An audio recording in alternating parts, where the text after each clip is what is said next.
what's up, everybody? It's your girl, Dr. Rhonda M. Lawson, and I am back. I had to take a break, for Labor Day, go spend some time with the family for the holiday. But now I'm back, and I want to thank you all for joining me once again. We are going to have a good time tonight. Right now, I have in the studio with me Miss Debbie Stokes. She is a blogger. She's into women's empowerment, and she's just recently written her first book. So we're going to talk a bit about the book. I want to know more about this podcast this blog that she has, and all of the other things that she's doing, because she also writes for a magazine. I'm like, what do you not do? But see, I like multi-talented people on the show. This is what we do in the Horizons Author Lounge. So without any further ado, I would love to introduce to you and maybe present to some others Miss Debbie Stokes. Hello. Hi, how are you? I'm wonderful. How are you? I am wonderful myself. All right. So I'm glad you're here. Thank you for joining me tonight. Thank you for having me. Well, tell me about this book, because I did have the pleasure of reading the book. And I'll tell you, it was an interesting story. But one thing I noticed about your characters is that your characters were very diverse. Mm-hmm. Okay. So you didn't just have one race of characters. It seemed like there was a good mix of characters and a good mix of cultures. Is that something that you purposely set out to do? Yeah, I set out to do that. Well, let's start off with it came from a dream. Oh. So in my dream, I didn't sway away from the characters, how they appeared in my dream. So I just went with the dream. And then once I realized the characters that I had, I understood that it was probably a good idea because it was different. It was like I was a Black woman and I'm writing a white man's story. and so I thought that was like a good story. It was a good chance for me to go outside of my comfort zone and to go outside of what was expected of me as a Black woman. Now, how did you do that? Because you had to not only put your mind into the mind of a man, because you had a number of male characters in your story, right? But they weren't all Black characters. So, did you have to ask yourself, okay, if I were a white male, how would I have handled this situation? Did you find yourself asking yourself those types of questions, or how did you base your characters? Well, luckily, I had experience with dealing with white men, Black men, Spanish men, not in a relationship, but in the line of businesses that I were in, insurance businesses and investing and buying, not buying houses, but inspecting houses. Mm-hmm. So I've done a lot of diverse things. And also I watch a lot of TV. And so I learn how people are. And I talk to a lot of people. So, yeah, I learned like that. So I use those experiences. Okay, well, that makes sense. That makes sense. When, we haven't even told anybody the name of the book. We just jumped right on in there. The name of the book is The Stranger He Knew. Can you show us the cover? Yes. So I don't know why my dog is barking right now. Can you see it? I do. Yeah, I love that. I love that. So tell us what the story is about. Okay, so the story is about a man who started out in his younger years. He was abused by his father. Mm-hmm. His whole family was abused by his father, and he lost his siblings at the hands of his father in a drunk driving accident. He was constantly told that he would never be anything, and he refused to believe that. So he grew up despite what his father told him, and became like a head. Well, he was a top man in the company in management. And so he was really into his job. That was his dream job. He was doing big things, and he was moving up. And he was supposed to get a promotion to one of the top men in the company. But instead, he walked in one day and got fired from out of the blue. Right. And it shook his world. Yeah. And everything started tumbling down. He just fell out of whack, and he started losing himself. And so this story is about his will to fight, to get his life back through lies and betrayal. And what was interesting to me is that he did have that will to fight, but that will to fight didn't come right away. He actually had some people who came into his life Right. who helped him to find that will to fight. Right. So he like when he was younger, his mother was a spiritual woman, and he wasn't necessarily a spiritual young child. And Mm-hmm. so as he grew up, he had this thing about him where he thought that the things that he acquired was by his means. So he didn't believe that it was like God God was behind it. And so when he lost everything, he still didn't understand the what was going on. So when he had to understand that he thought that he was strong enough that he could fight and do things, but as he went along and started losing his way, he started losing who he was. He didn't understand that because he thought like people that were out in the street were there because they didn't have a Right, choice. Like he right. thought that they belonged there because they didn't have any fight in him. And a lot of Later, people have that belief where they think that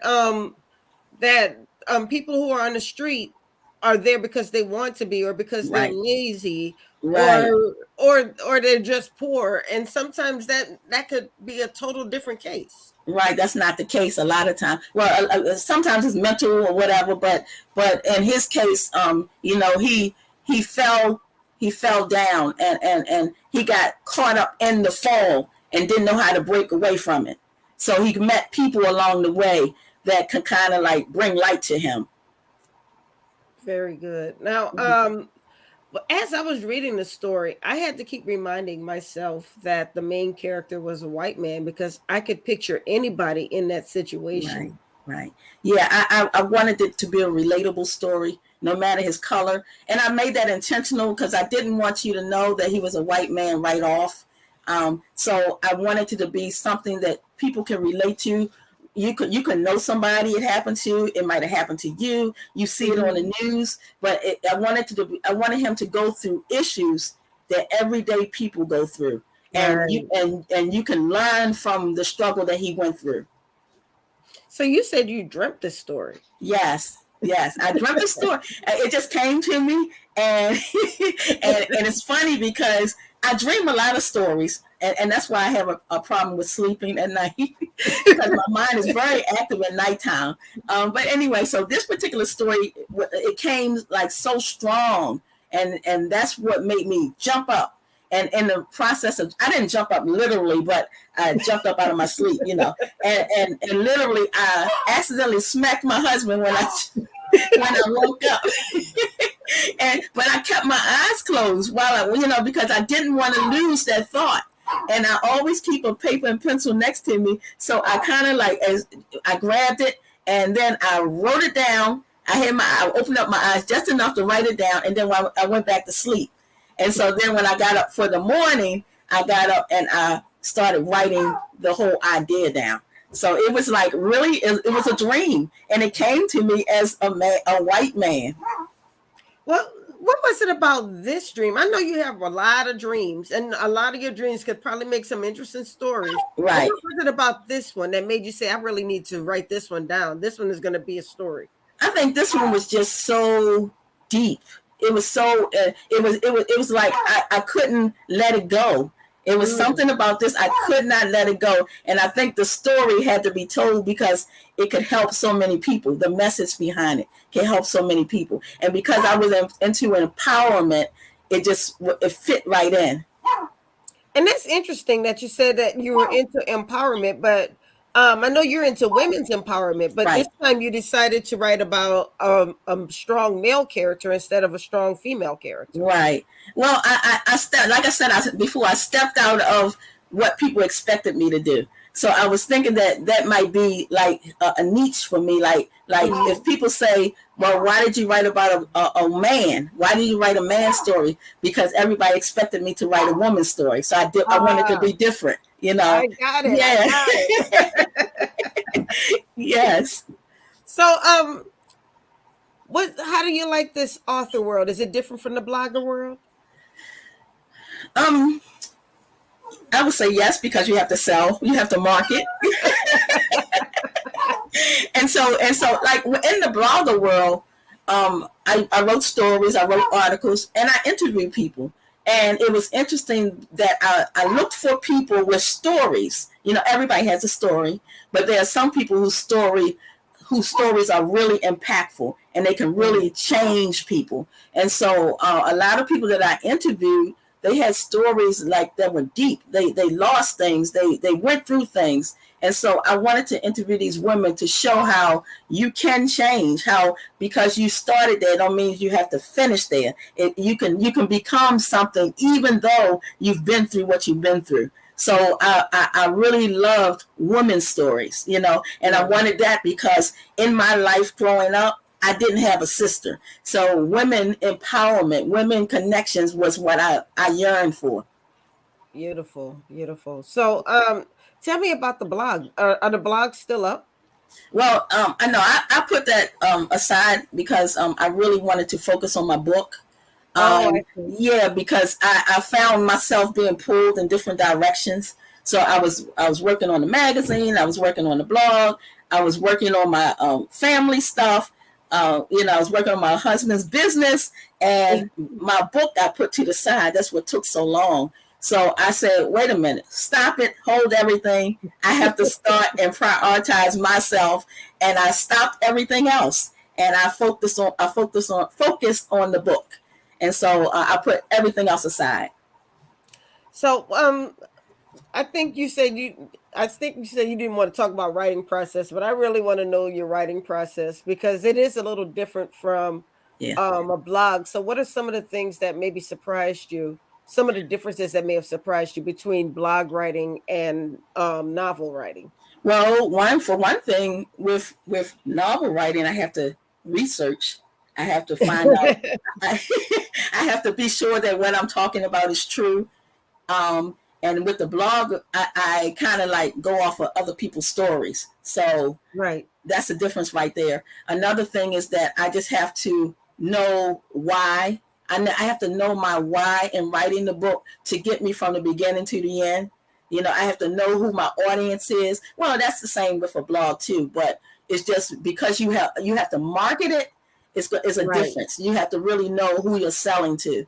You know, and you have to understand that um, your writing, well, it works for both for blog. Those are similar. I was gonna say it impacts people, so both of those impact people. So I wanted to write the book because I wanted to make a difference in people's lives. I like to write stories that are real. Yes. Um, a lot of people write fantasy, science fiction, all of those kind of things, but I like to keep mine real. So the blog and the writing the books or whatever, because I want to make this into a movie too. But Okay.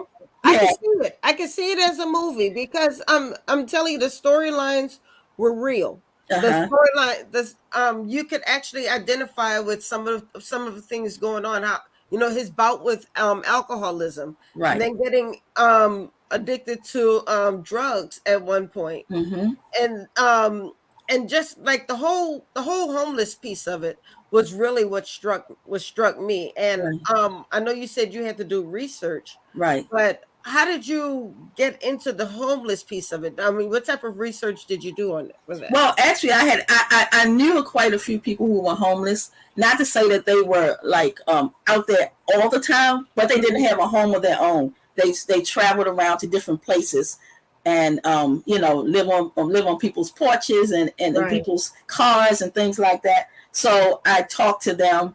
Also, I just paid attention. I would pay attention to where I worked at. I used to see a lot of homeless people, and I would pay attention to their actions, to how they reacted to people, how they talked to people, and then people that walked up to me and asked me questions, like they would like ask for money or whatever. And so sometimes if I was at a light, I would ask them a question, so tell me about yourself, tell me how you got here. And Right. sometimes they would tell you that. Not to say that I stayed there a long time, but enough to just get a little bit from them. Right. I had a friend who I went to high school with, Mm-hmm.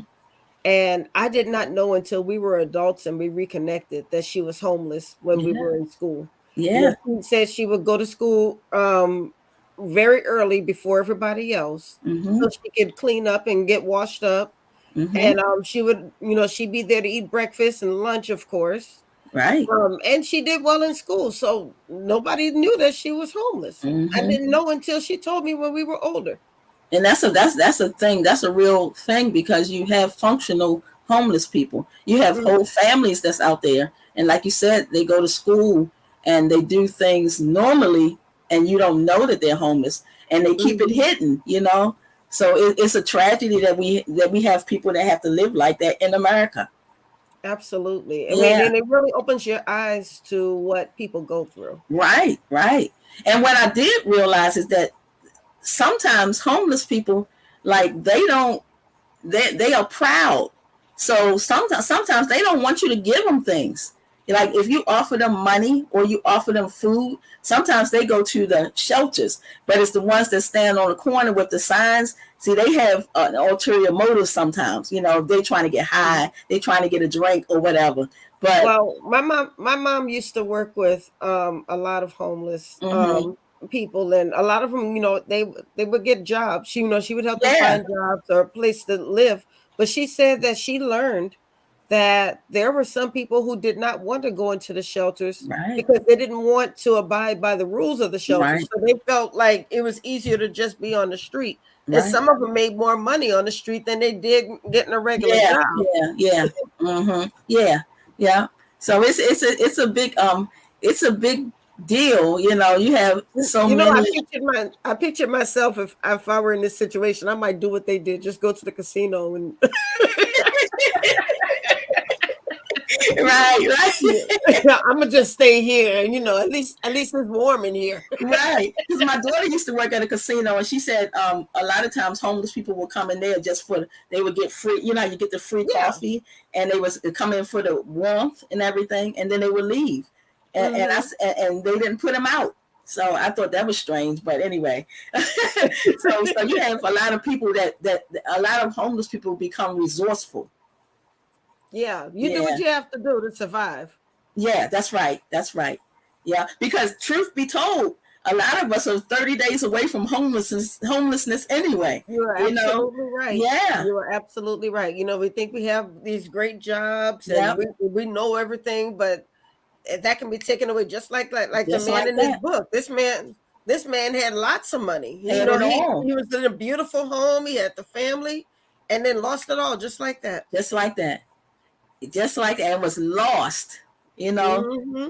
Let me say, and see, the thing about it is, he thought because he was on top and because he had it going on, he thought that he would be able to bounce back quickly. you Right. know and in most cases he would have been able to, I guess, in real life. But because of the circumstances, if you read the book, why Right. he couldn't do it. But yeah, it's a lot of things that keep us from being the people we need to be, because of our thinking. Sometimes we're stubborn with our thinking. Sometimes you Right. got to be flexible, and we're not flexible. Right. Uh-huh. Right. Absolutely. So, now are you still writing for the magazine? No, I stopped both of those. I You cut stopped. both So of you like, I'm doing this book, doggone it. I don't have time for anything else anymore. Yeah, because it was pulling me away. Like the magazine had me, like I was doing like 5 and 6 and 7 stories in a week, and they had it on a time slot, and then I had to do the blog, and it just became a lot. So Mhm. I had to put an end to it right now. Okay, well, so since you've put an end to all of that, and your first book is out now, are we working on a second? Yeah, I'm working on a second book for this book. Yes. Oh, so it's going to be a sequel. Yes. Okay, I can see some sequel action going on. Uh-huh. Yeah. Uh-huh.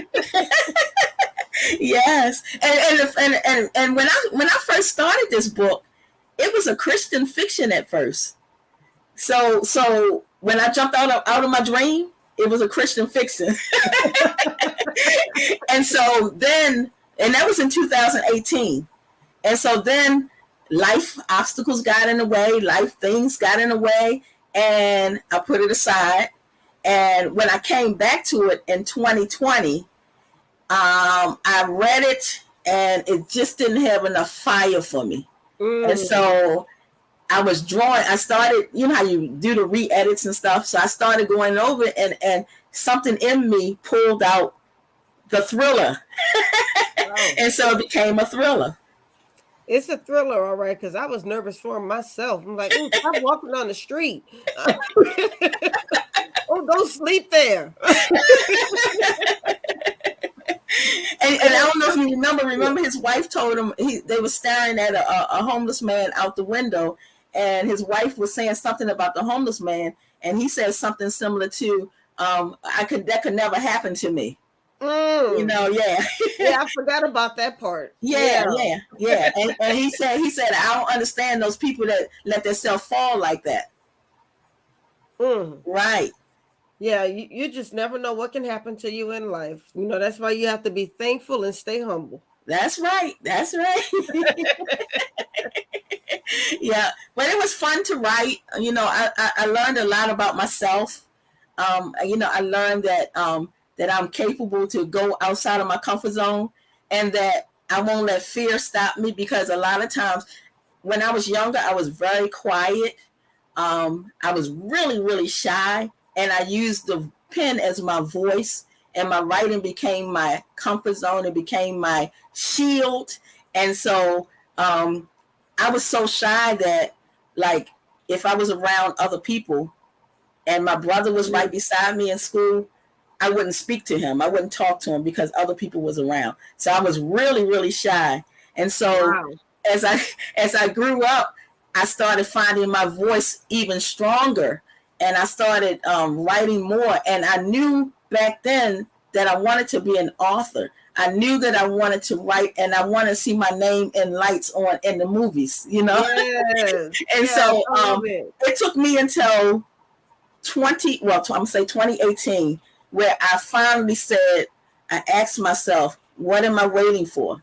And I started looking at, like, when I get older, I'm going to sit back and say, why didn't I do that? And I didn't want to have that life. So in 2018, when I came up with the dream, I just knew now was the time.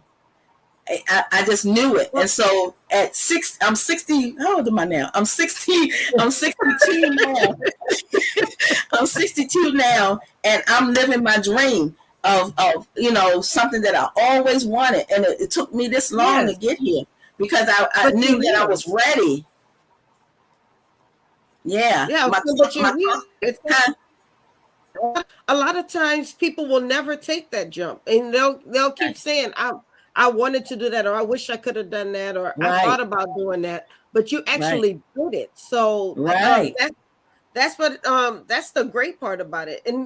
But I know you said I need to go ahead and do it, but how did you push past that? How did you encourage yourself to go ahead and chase that dream that you had? Because I started thinking about where I was in my life, and I started thinking about how long I had been on the sidelines, and something in me, I always say God connected me with the voice and with the gift and with the passion and with the promise and all of that kind of stuff, and it just all clicked at the same time, and I just knew it was time.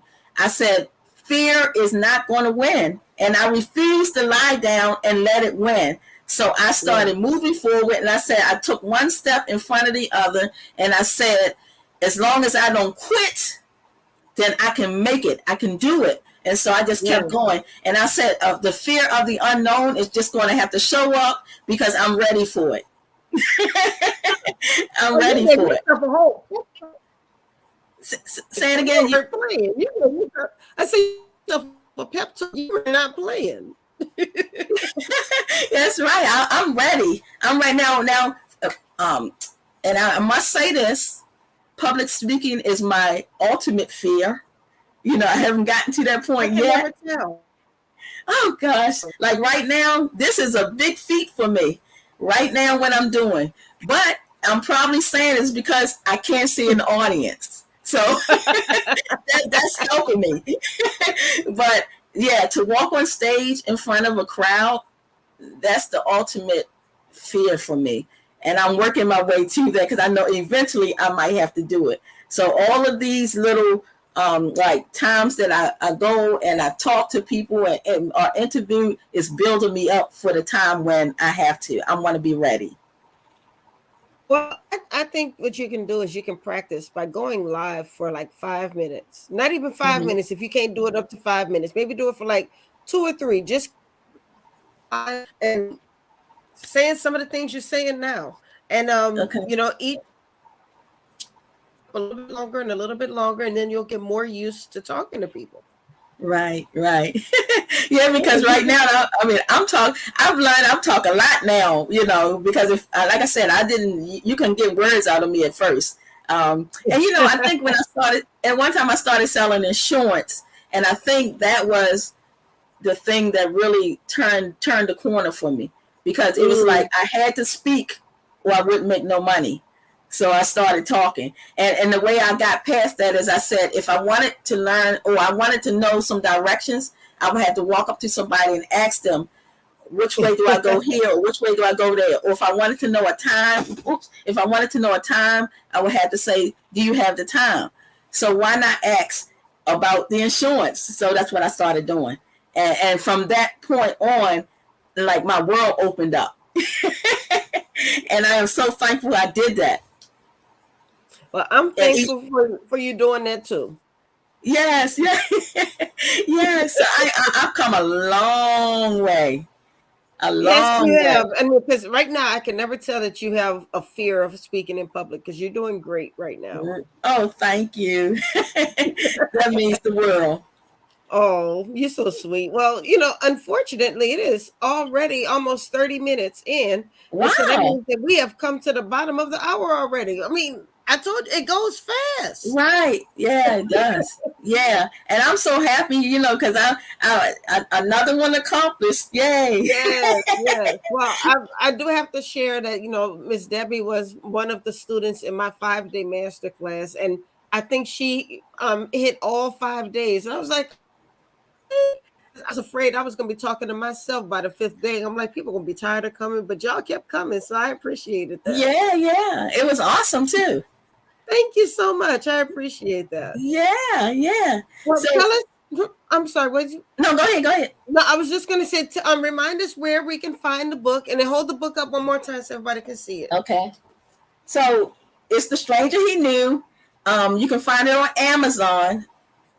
Oh, wait a minute. I have to learn this camera thing.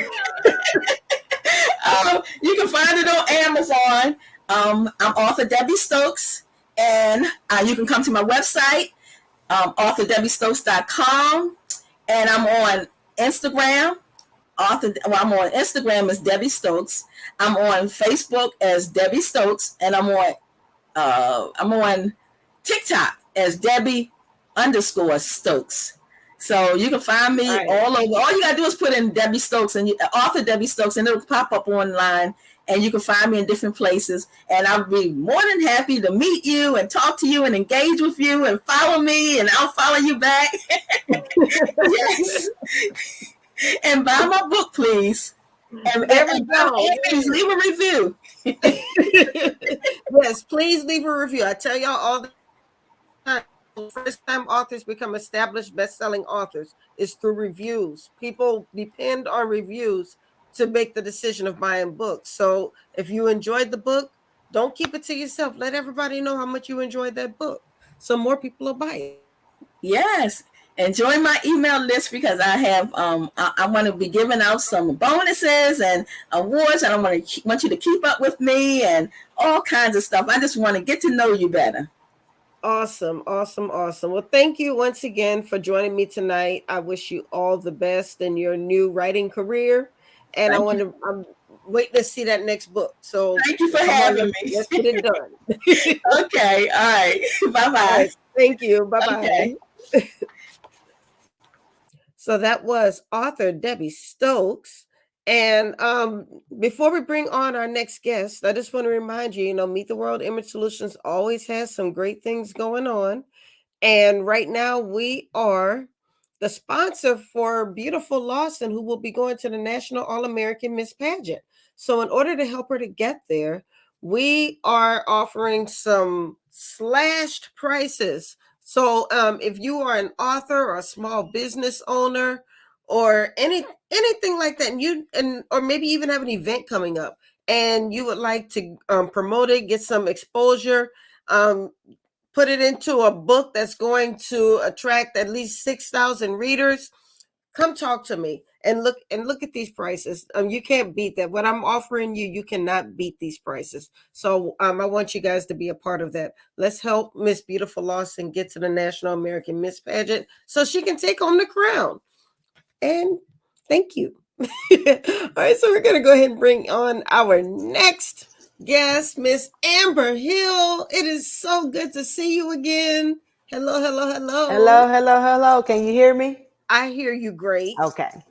How are you? I am wonderful. It's been a long day at work, but I am wonderful. Girl, it has been a long day at work. I was just telling our last guest, I literally had just gotten off work like less than 5 minutes before I had to log in to meet her. I'm like, it's been a day. It's been one of them days. But thank you for taking the time to join me tonight. It's good to see you again. I think the last time I saw you was in It's Houston. Houston at the National Black Book Festival. Yes, yes. And at that time, I didn't even know that you were an author because you were so supportive of all of the authors there. You were buying everybody's books. I'm like, she's a good reader. She just likes everybody's books. And then kind of find out that you're one of the authors that people love, an author who loves to support other authors. And that's what it's all about. We have to support each other, especially Amen. self-published authors and Black self-published authors. We have to support each other as much as possible, Absolutely. because this journey is not always easy. It really isn't. It really isn't. And I've been on this journey for a long time. Next year will make 20 years since I published my first book. So it's Woo. been a while. Yeah, and we all need that love and support from each other, right? Amen. Amen. So now what you're doing, I love what you're doing. I was looking over your books. You have a coloring book, and you have just a regular book, and then you also have merchandise. Yep. So I have children's books. My screen I'm trying to promote because I'm coming out with my third book. Yay. So yes, I have my first book was Jacoby. What can I be? Mm-hmm. So it's a children's book and a coloring book that goes with it, and then Jabari. What I love about me, which is also a children's book and a coloring book. So Jabaz, what do you see? Will be my third book that I'm coming out with in a coloring book. I'm all early childhood educator all day long. So when I began this journey, I wanted to make sure I encompass the whole child. Our kids got to be able to utilize those fine motor skills. So Yes. why not put our illustrations in a coloring book so they can color wonderful illustrations and brown babies, right? Yes. Yes. And I will say you do have some beautiful illustrations in your books. Oh, thank you, thank you. And then Oh, the merchandise is wait, first, you see, actually, Dr. Audrey Ann said hi. hey, that's my girl that I actually met too at the Houston Yes. Book Fair. What up? That's my girl. We all try to stay in contact as much as possible. Wonderful. That's great. So, first of all, where do you get the names for your books? All my books, my main characters right now are my sons. I have my husband. I have four amazing boys. So I started out with the younger one, of course. That's my baby boy. So all the main characters of my story are my sons, Oh, Jaden. wow. Okay. Yeah, See, yeah. I thought you were gonna say I found them in the Bible or in some short stories or something. She said those are my babies. These are my babies, and I was like, if I'm going to write stories, right? Why not make them the main characters of my stories? And yes, Jabez is from the Bible. We got that That's why name I from the was thinking Bible. the Bible. Hmm. That's where his name came from the prayer to Jabez. I love it. Love it. So tell me about the adventures that your characters go through. Well, all of my characters are the content of my stories are all based off the early learning standards right here in Ohio. So I tried to figure out what kind of way that I can introduce our youngest learners to the content, but in a fun way. So like Jacoby came about when the George Floyd incident came about and the negative connotation they kept saying about our African American boys in Yeah. particular. And I was like, oh, let me do an ABC book because our kids need to recognize their letters, right? And sounds. And let me introduce them to wonderful affirmations of all the wonderful characteristics that they can be, that is positive, uplifting, and while also building up their vocabulary capacity. So Mm-hmm. Jacoby takes them on an ABC ride of beautiful affirmations of all the wonderful characteristics they can be. Um, and the words are so rich in vocabulary. So it could be from birth to our fifth graders absolutely love this book because of the rich vocabulary, like quaint, zenniokio. Most people don't know what that means. Start with an Yeah. X, but it means friendly, right? So it not only build up the vocabulary of our youngest readers, but for adults and people that may not be familiar with some of those words, because we need to start speaking life into our kids Yes. early on, especially so Yes. they know that they are Zenniokio, they are radiant, they are quaint, they are all these wonderful connotations and not always the negative. So if anybody said anything about them, they already spoke life into themselves while building up their vocabulary so they could be successful on those all those wonderful tests that they always have to, you know, take. And Well, then Jabari, okay. I went on a different turn. I was going to do jobs because a lot of our kids always say they want to be a rapper, or music in music industry, or an athlete. So I wanted to introduce them to jobs that they may not be aware of that's out there. Like my sister is a chemist. They were like, Oh, nice. "What?" You know, right? Like different jobs that they're not aware of. Right. But as I navigate my space as an educator, and go inside several school buildings, I noticed that our kids were not loving themselves and then loving the different characteristics.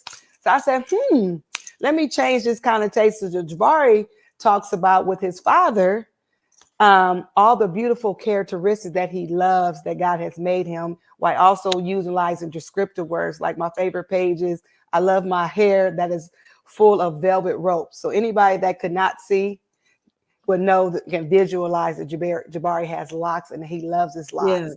So he Yes. goes on different body parts that he really loves about himself while you're having a discussion with his father, because I want to also promote healthy relationships between a father and son. A lot of times they say African American males are not present, but they Right. are. And it's a positive relationship. So dealing with those type of things, Jabari takes you on a ride with some wonderful illustrations of him and his dad. And Well, like typically my husband goes with me. And they be like, those are a whoa, lot of layers that you have in your book. So you have the word association, you have the yes, colors in the book, you yes, have you're promoting self-love in the book, and you're promoting positive relationships with both parents. yes. So there's a lot going on in these books. Yes, and I mean that's the intentionality because I want to really start changing the trajectory of what people see about African American families and Yes. what African American families see about themselves, right? We got to start changing that because imagery is so important. And the Right. more we disperse positivity out there of loving families, the more people will start seeing the true value of African American families. Because we out there. There's a whole bunch of us out there, right? Absolutely. And there are more relationships that are positive than negative, but the positive relationships don't make the news. They're not No, something that you can talk about on social media forever. You no. know, We don't they get don't. that love, right? No, I think it's beautiful though. I love what you're doing. Um, you got to keep doing that. I think the more kids see reflections of them, positive reflections of them, Hmm. they grow up with better and more positive reflections of themselves. They get to see themselves doing more things like being a chemist Yes. or being a good father. You know, those things that don't make popular media. Yes. Yes. And that's what we all about is positivity and uplifting our families and our scholars in every, capacity. We want healthy relationships. Absolutely, absolutely. I'm gonna now. I did put your website in the chat, and so now I'm putting it on the screen. epiphanyhillenterprises.com. Yes, ma'am. Now, what is Epiphany Hill Enterprises? Well, when I came on this journey, my best friend I was like, I was a little nervous about jumping out there because God had placed him on her. And I was like, no, I like being in a little classroom, I like being in my little box. I don't want to write no children's literature. And my best friend was a cheerleader. She was right there along this journey with me. And unfortunately, she passed away in 2019. Mm. And her business, she was a beautiful music genius educator in Florida. And she had her own business, Epiphany. And I wanted to always keep her with me in my heart. And so Epiphany comes from actually her business, that's the name. And then, of course, Hill, my last name. So how can I blend it together? And Epiphany Hill was already taken, so I had to add the enterprises at the end, right? But Epiphany is to keep my best friend in my heart forever, even though she's not here, but let her know that I'm going to carry her, all the work that she did, her traditions, whatever, her legacy with me everywhere I go. That's beautiful. That's a beautiful monument to your friendship. Mm-hmm. We was friends since ninth grade. Best friends since ninth grade. Oh, wow, that's beautiful. I love it. I love it. So, what's next for you? Well, before you even answer that question, I was originally going to ask you if you had taken the books into schools, and I'm sure that you took them into your students' classroom or your classroom, but have you been able to take it into other schools? Yes, unfortunately, I'm not in the classroom anymore. I actually Oh, teach adults now, so I have multiple buildings that I work with. But yes, a lot of educators have bought my books, and I'm still trying to get there out there more to different districts. So every now and then I'll get that author visit, and like in Dayton, Reynoldsburg, in the Ohio area, they have reached out to get my books in their schools and do author visits, which I absolutely love nice. because I miss the kiddos. So it gives me that little itch again. But yes, anybody that want me to do an author visit, I am wide open. I love to do it because I also miss the classroom, even though I'm teaching adults now. Well, you never know who you might impact, even though you're teaching adults. Somebody's gonna be like, I could use your books for my kids. Yes, yes. And I believe everything that we do is changing mindsets and helping adults because at the end of the day, adults are the ones that develop the unhealthy behaviors in our youth, right? The youth That's don't true. they don't be birthed, to have unhealthy habits. It's the adults. So if I can change adults and teach them skills to disperse healthy habits out in the world, then I'm doing my job because it's going to trickle on down to our youth. Beautiful. Now, going back to Epiphany Hill Enterprises, and I mentioned earlier in our interview that you don't just sell books there. You also have merchandise. What type of merchandise do you have? So you typically, if anybody ever sees me on any venue, I always have a God Love shirt on.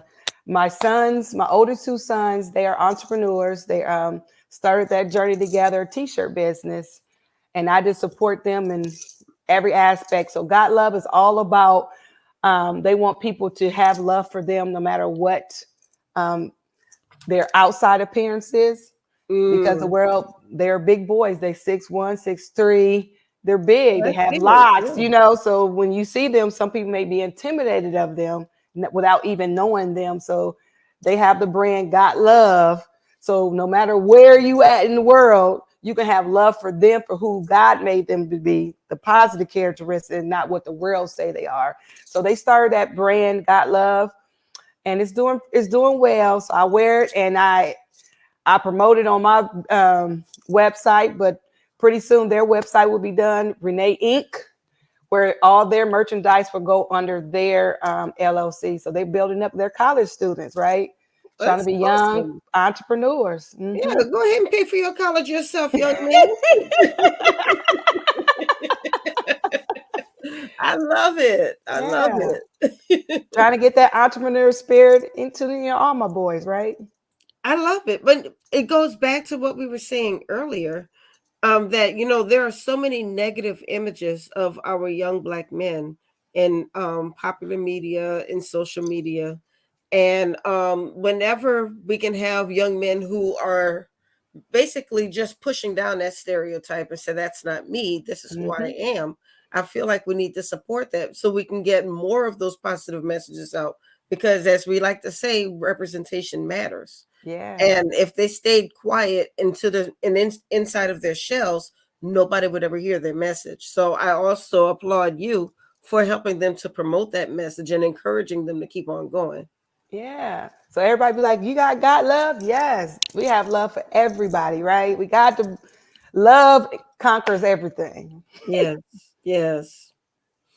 Keep doing your thing, girl. I'm trying. Look, we trying over here. Oh, no, you're doing more than trying. You're succeeding. You're right. That's right. Change my language. That's right. Exactly, exactly. So what's next for you? I think you have what, 3 children's books? Does that include the coloring book, or is that besides the coloring book? So the 2 children's is only 2, but the third one is coming out prayerfully by the end of the month.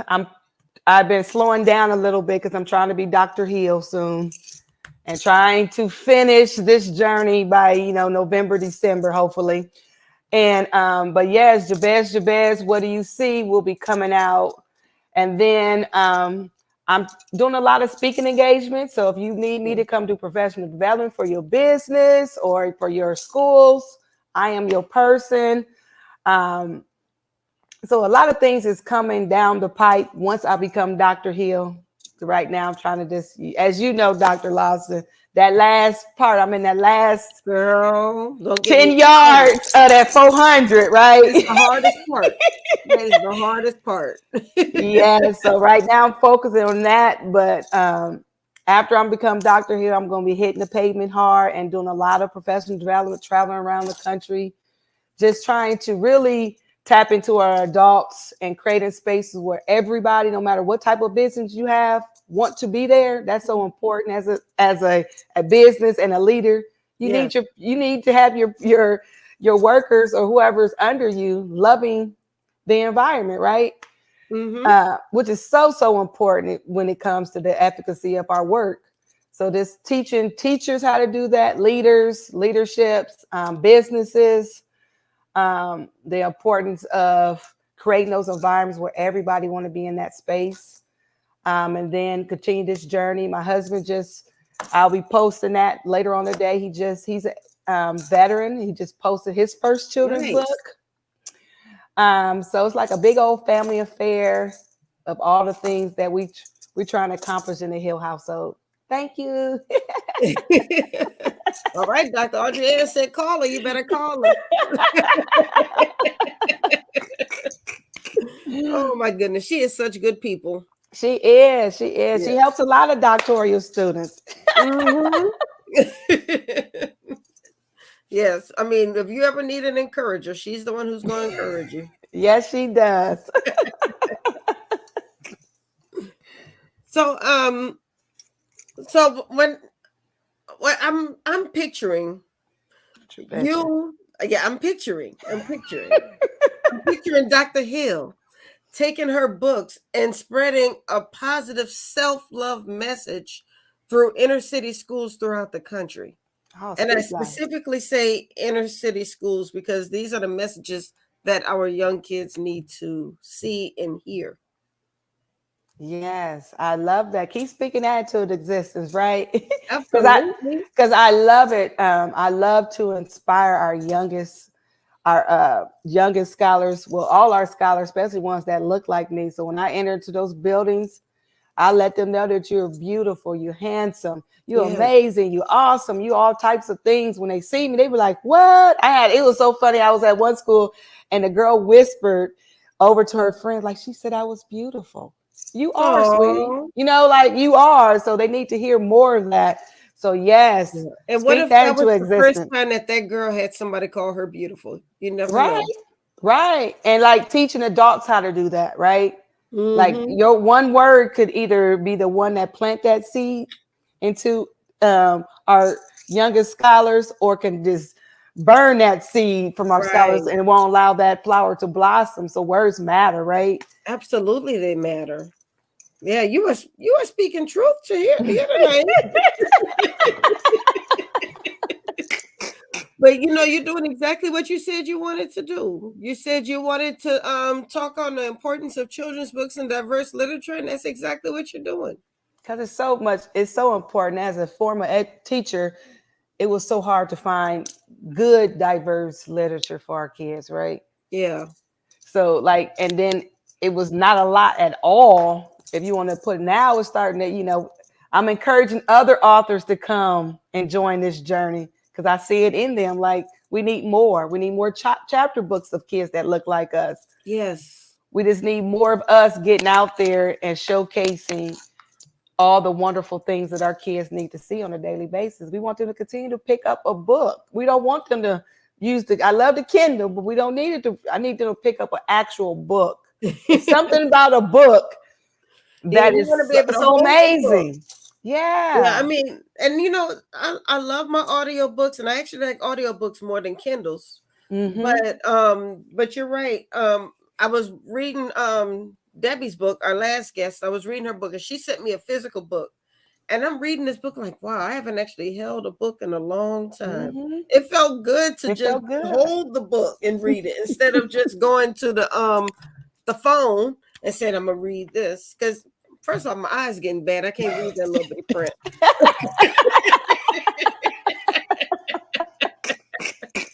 Right. Right. And then like what is so beautiful to also see parents and grandparents reading a physical book. That's time Yeah, away from the electronics and actually getting back to those things that we really need to get back to for our youngest for our young people, right? We need that connection. absolutely. Absolutely. Well, I can't believe our time is almost up now. This I the know. It time went is going fast, too didn't fast for me. it? Dude, I be about to get into it, and I look up, and then the time is almost up.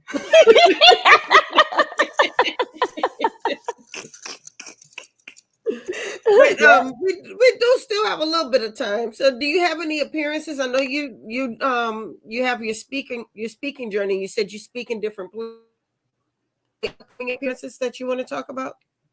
Well, actually, right now I'm doing a lot of local right here in Columbus, Ohio. A lot of Okay, vending events here in the next couple months because it's football season. Both my older two play football, so I had to turn down a lot of opportunities because I think that's so important to still be actively engaged and that's present for my wonderful. babies. Yes. So right now in the fall, I have slowed down because I need to just make sure I am there for my babies, watching them play that football. Oh yes. I mean, I'm telling you, that feels so good. I mean, I'm not much of an athlete, but every once in a while I did play a sport in school. And it was always nice when I looked up and saw somebody in the stands. Mm-hmm. Yeah. So like my oldest, he's is he a graduate student? So this may be his last year at collegiate football. So I got to Oh wow. capitalize all the time that he's on the field. Oh, that's sweet. I know, Wow. right? My You kids is you getting don't look old. you don't look old enough to be having no kids about to graduate from college. No, he is a graduate. He's a Oh, grad student now. see, that's what I'm talking about. Uh-uh. True, Yeah. you're a baby yourself. I take that. I take that all the time. Sure. It's important to take care of yourself so you always look young. I said, stay moisturized and drink your water, people. Stay Yes. moisturized and drink your water. Yes. I love when people tell me that. I was like, yep, I was not a teenage mom. I just still look good for my age. I'm not mad at you. In fact, I would say, I feel like in this day and age, women in their 40s and 50s, because I'm 50 now. We're looking good. We're We doing our do. thing. We do. We're looking real good. Hmm. We're I'm trying to- telling you, it's just I don't know what it is. No shade to anybody who's in their 40s go, but there's something going on right now where these 40 and 50-year-old people look so young. Yes, and I love that. I like when they question my son and say, "Is that your girlfriend?" No, that's his mama. I remember reading an article about this lady who looked really young and she had a teenage son and she went somewhere with her son and a girl came up. I thought you said such and such. He goes, this is my mama. She was like, yeah, right. She got mad and Yes, I she love was right here.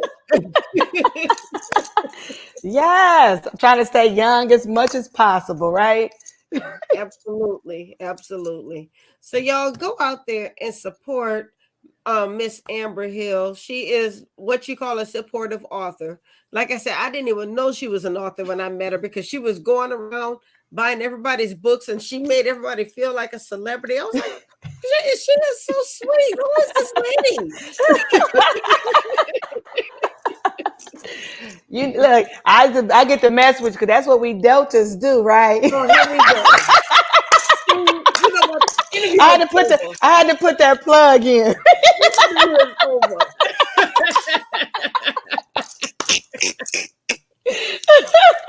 I can't play with y'all. I had to put that plug in real quick. Look, You just keep this in mind, okay?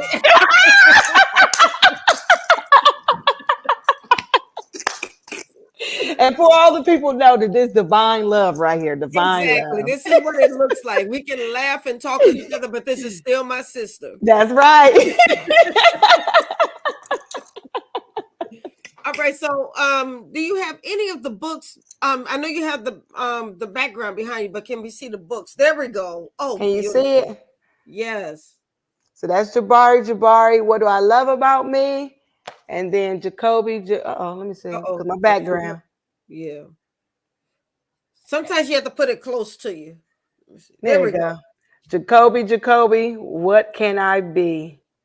Love it. I'm trying. Did you have the same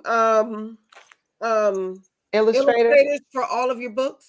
No, the first one I actually had a young lady named Ayana Nyambi, right, a young artist right here in Columbus, Ohio, that did the book. She did such a great job. I wanted her to do the second book, but she was not available. So as I'm in a lot of illustrator author groups on Facebook, Anada, his illustrations kept popping out at me.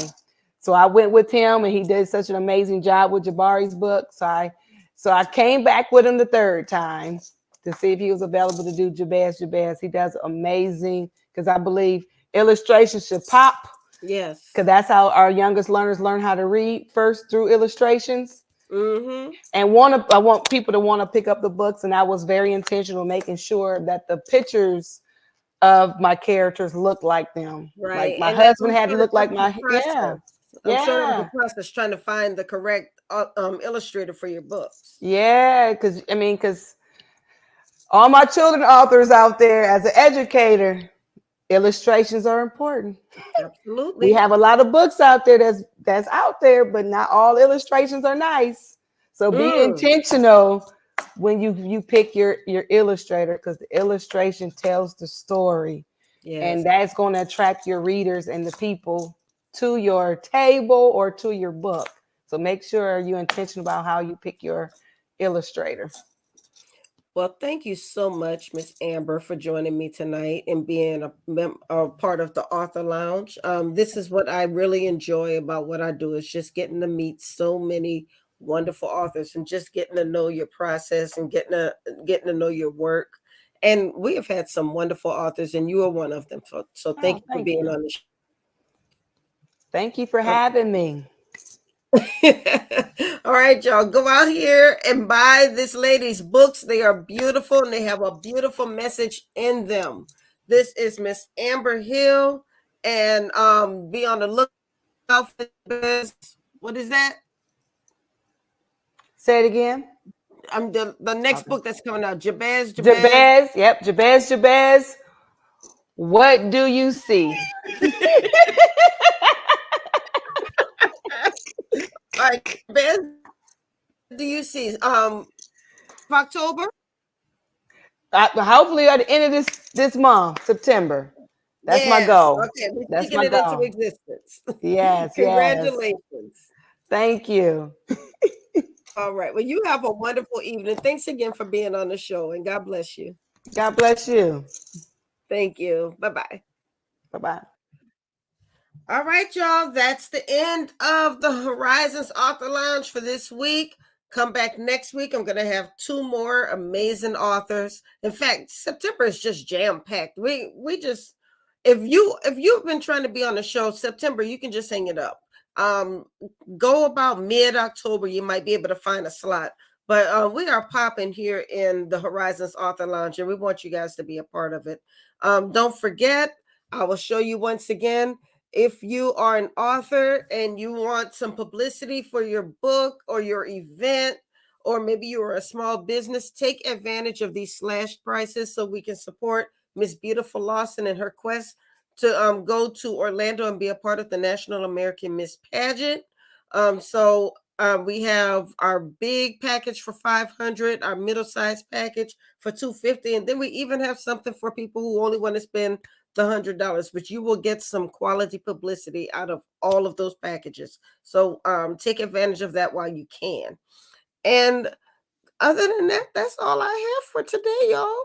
I'm gonna see y'all next week. Y'all have a wonderful evening. Have a blessed week, and God bless you, and good night.